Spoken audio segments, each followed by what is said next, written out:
Templum Elementorum originated as a piece done in response to a invitation by the Smithsonian to be in a show there in the mid-90s, 1990s. The show was called Science and the Artist's Book, and each artist invited to participate in the show was asked to pick a book from the Dibner Collection of Science and Technology, which is a library in the Museum of American History. I chose Biringuccio's Pyrotechnia, published in the 16th century. In Pyrotechnia, there's a section that discusses the alchemical furnace called the Tower of Athenor. The advantage of the Tower of Athenor is that there would be a central tall cylinder that was a fuel hopper. And from that burning fuel, you could heat up the surrounding furnaces. Many of the operations had to go on for a year or two at a time.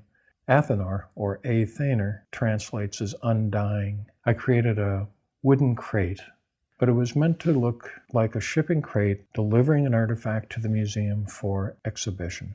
Each of the artifacts is wrapped in a colored piece of cloth, and the color of the wrapping represents the element that that piece relates to. Black for earth, white for water, yellow for air, and red for fire.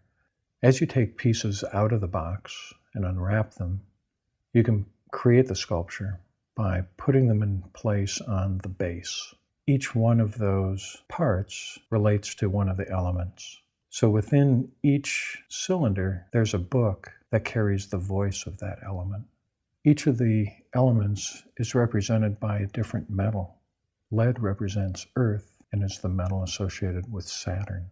For the water book, I use copper, which represents Venus. For the air book, tin, which is associated with Jupiter. And for the fire book, I use iron, that's Mars. When you first open the book and see the pop-up, on either side, you'll see columns of symbols and words. The symbols are alchemical symbols that create a phrase. In the earth book, it's the symbols for making glass, the borosilicate glass. Those two columns open, revealing the voice of that element. When I wrote the voice of Earth, I had just read a manuscript on the four elements written by our friend Taz. It was very insightful, and I borrowed heavily from it, so I can't take credit for this. It's really a collaborative effort. Taz's inspiration and my wife Greta as editor of the text that I had written. The furnace is the sanctuary of the elements. It's where each of the elements operates.